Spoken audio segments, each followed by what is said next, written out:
আমার বন্ধুরা আমার, যে সমস্ত বান্দারা আল্লাহর বান্দারা মসজিদের পরিচালনা পর্ষদে থাকবে, যে সমস্ত মানুষেরা আল্লাহর ঘর মসজিদ গুলো রক্ষণাবেক্ষণ করবে, আল্লাহর ঘর মসজিদের সম্পদ গুলো যারা সংরক্ষণ করবে, আল্লাহ রাব্বুল আলামিন তাদের জন্য কয়েকটা কোয়ালিটির ঘোষণা দিয়েছেন।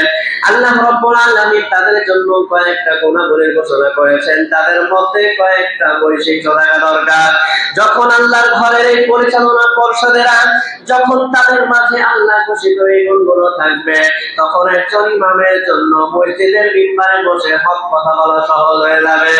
আর যখন তাদের মাঝে এই গুণগুলো থাকবে না, তখন একজন ইমামের পক্ষে এই মিম্বারে বসে হক কথা বলাটা অত্যন্ত কঠিন হয়ে যাবে। কথা বলেন ঠিক কিনা? মুসলমান ভাইরা আমার, বন্ধুরা আমার, আল্লাহ রাব্বুল আলামিন পবিত্র কোরআনুল কারীম সূরা তাওবা 18 নম্বর আয়াতের মধ্যে বলেন, إنما يعمر مساجد الله من آمن بالله واليوم الآخر وأقام الصلاة وآتى الزكاة ولم يخش إلا الله فعسى أولئك أن يكونوا من المهتدين। الله أكبر। মুসলমান ভাইরা আমার, বন্ধুরা আমার, আরো একবার আমি আপনাদেরকে মনে করায় দিতে চাই, এই কথাগুলো কিন্তু আমার না, এই কথাগুলো আমার আল্লাহ। যে আল্লাহ আসমানের মালিক, এই জমিনের মালিক, আমার আপনার জীবনের মালিক। ও মুসলমান, একবার বলেন আমার আপনার জীবনের মালিক কে? সেই আল্লাহ রাব্বুল আলামিন যারা মসজিদের সংরক্ষণ করবে, হেফাজত করবে, রক্ষণাবেক্ষণ করবে, তাদের জন্য 4টা গুণের কথা বলেছেন। কয়টা গুণ? যারা বলেন কয়টা গুণ? আল্লাহ রাব্বুল আলামিন বলেছেন শুধুমাত্র সেই সমস্ত মানুষেরা মসজিদের আবাদ করবে, শুধুমাত্র সেই সমস্ত মানুষেরা মসজিদের রক্ষণাবেক্ষণ করবে, শুধুমাত্র সেই সমস্ত মানুষেরা মসজিদের পরিচালনা পর্ষদে থাকবে। মান আমানা বিল্লাহ, 1 নাম্বার গুণ হলো তারা আল্লাহর প্রতি ঈমান রাখবে। কার প্রতি ঈমান? আরো জোরে বলেন, কার প্রতি ঈমান? 2 নাম্বার গুণ হলো ওয়াল ইয়াউমিল আখির। 2 নাম্বার হলো পরকালীন জিন্দেগির প্রতি তাদের ঈমান তরতাজা থাকতে হবে। কিসের প্রতি ঈমান? আখিরাতের প্রতি ঈমান। কিসের প্রতি ঈমান? 3 নাম্বার হলো আকামুস সালাত, ওই সমস্ত মানুষেরা নামাজ আদায়কারী হবে না, নামাজ প্রতিষ্ঠাকারী হবে। ওয়া আতাজ যাকাত, 4 নাম্বার গুণ হলো ওই মানুষেরা যাকাত আদায়কারী হবে। তার মানে এমন লোকগুলো থাকবে যে সমস্ত মানুষেরা যাকাত হয়ে যায়, যখন হয়ে যাবে তখন তারা যাকাত দিবে, কিন্তু যদি যাকাত ওয়াজিব না হয়, এটা রহিত তখন দরকার নাই। 5 নাম্বার গুণ আল্লাহ রাব্বুল আলামিন বলেছেন ওয়ালাম ইয়াখশা ইল্লাল্লাহ।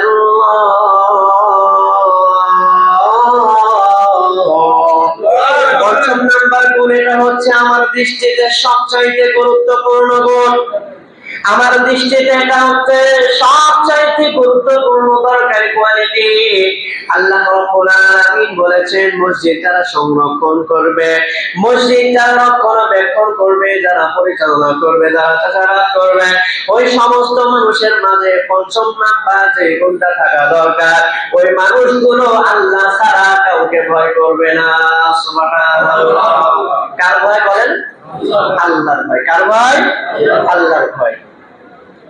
এরপরে আমার আল্লাহ রাব্বুল আলামিন বলেছেন এই সমস্ত মানুষের মধ্যে যখন এই গুণগুলো থাকবে, যখন এই 5টা গুণ থাকবে, 1 নাম্বার আল্লাহর প্রতি ঈমান, 2 নাম্বার যখন তারা আখিরাতের প্রতি ঈমান রাখবে, 3 নাম্বার যখন তারা নামাজি হয়ে যাবে, 4 নাম্বার যখন তারা যাকাত আদায়কারী হবে, 5 নাম্বার যখন তারা আল্লাহ ছাড়া কাউকে ভয় পাবে না, তখন কি হবে? আল্লাহ রাব্বুল আলামিন বলে দেন ফাআসা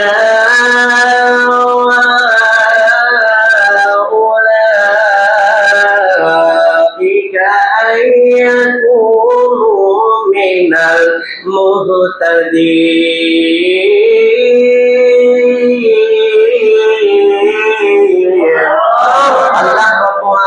বললেন বান্দারে যখন মসজিদ সংরক্ষণ করা থাকবে, রক্ষণাবেক্ষণকারী যারা থাকবে, যখন এই সমস্ত মানুষের মাঝে পাঁচটা গুণের সমাধান করে যাবে, আমার আল্লাহ রাব্বুল আলামিন বলেন আশা করা যায়, আশা করা যায় যার সমস্ত মানুষের আল্লাহর প্রতি ঈমান রেখেছে, যে সমস্ত মানুষের আখিরাতের প্রতি ঈমান রেখেছে, যে সমস্ত মানুষেরা নামাজি, যে সমস্ত মানুষেরা যাকাত আদায়কারী, যে সমস্ত মানুষেরা আল্লাহ ছাড়া কাউকে ভয় করে না, আল্লাহ রাব্বুল আলামিন বলেছেন ওই সময়ে ওই সমস্ত মানুষেরা হেদায়েত প্রাপ্তদের অন্তর্ভুক্ত হবে। সুবহানাল্লাহ। বুঝছেন নি?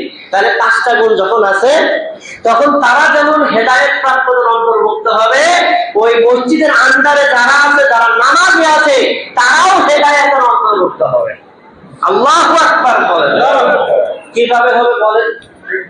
কারণ একজন মানুষ যখন আল্লাহকে ভয় করবে, প্রথম চারটার কথা রেখে দিলাম, পঞ্চম নাম্বার কথায় আল্লাহ তাআলাকে বললেন ওয়ালা ইয়াখশা ইল্লাল্লাহ, যে যারা মসজিদের পরিচালনা পর্ষদ যারা থাকবে, যারা সংরক্ষক থাকবে, যারা দায়িত্বশীল থাকবে, তারা যখন আল্লাহ তাআলাকে ভয় করবে, তখন একজন খতিবের জন্য এই মিম্বারে বসে হক কথা বলা সহজ। আর যদি এই লোকদের মাঝে আল্লাহর ভয় না থাকে, কোন নেতার ভয় যদি তার মনের মাঝে থাকে, যদি কোন প্রতিপত্তিশীলের ভয় যদি তার অন্তরে থাকে, তখন এই মিম্বারে বসে একজন খতিব সাহেব কখনো হক কথা বলতে পারবে না। কথা বলে ঠিক কিনা?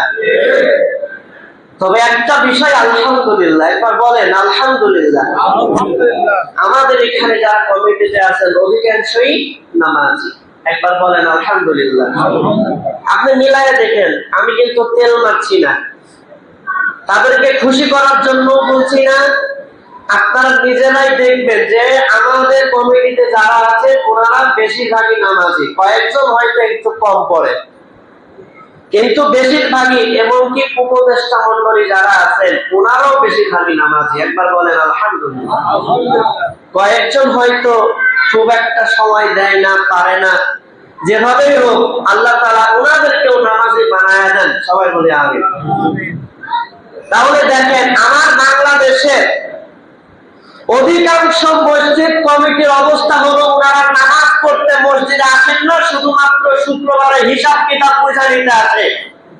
আমার দেশের মসজিদ কমিটির বেশিরভাগ মসজিদ কমিটির অবস্থা ওনারা মসজিদের রাস্তা পর্যন্ত চিনে না, কিন্তু এলাকার ধনাঢ্য ব্যক্তি, প্রধান প্রতিপত্তিশীল ব্যক্তি, এই জন্য তাদেরকে মসজিদের পর্ষদে রাখা হয়েছে, যাদের মধ্যে আল্লাহর ভয় বিন্দু মাত্র নাই, যারা মনে করে যে খতিব সাহেব বসে এই মিম্বারে বসে আজকে যেটা বলবো এটা আমাকেই বলছে। এই জন্য আমার বাংলাদেশের অধিকাংশ খতিব সাহেব এই মিম্বারের মতো পবিত্র জায়গায় বসে তারা হক কথা বলা ছেড়ে দিয়েছে। আরো যারা বলেন ঠিক কিনা? এই জন্য আমাকে আপনাকে সাবধান হতে হবে, আমাকে আপনাকে বুঝতে হবে যে হক কথা বলা এটা বাধা দেওয়া যাবে না। হক কথা বলা বাধা দেওয়া যাবে কিনা? যাবে না। এখন সব কথা যে ইমাম সাহেব আপনাকে জেনেই বললো, আপনারে চিনেই বললো, আপনি ওই কাজ করেন বলেই বললো, এটা সম্ভব না, এটা জানে না।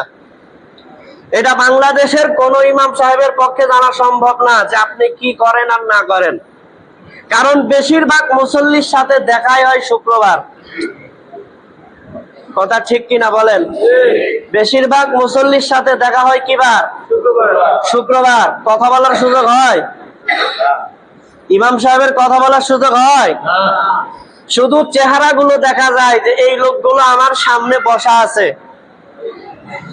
এই লোকগুলো আমার সামনে বসা আছে, এতটুকুই দেখা যায়। কথা বলার সুযোগ কোন ইমাম সাহেবের, বাংলাদেশের কোন মসজিদের কোন ইমাম সাহেবের সম্ভব না যে প্রত্যেকটা মুসল্লির সাথে সে কথা বলে, তার কথা হয়, এটা সম্ভব নয়। এখন আপনি কি করেন তাহলে ইমাম সাহেব জানতে পারে? সম্ভাবনা আছে? নাই, কোনো সম্ভাবনা নাই। আপনি কি করেন এটা ইমাম সাহেবের পক্ষে জানা সম্ভব নয়। ইমাম সাহেব এখানে বসে শুধুমাত্র কোরআন হাদিসের কথায় আপনারে বলে একটু সতর্ক করে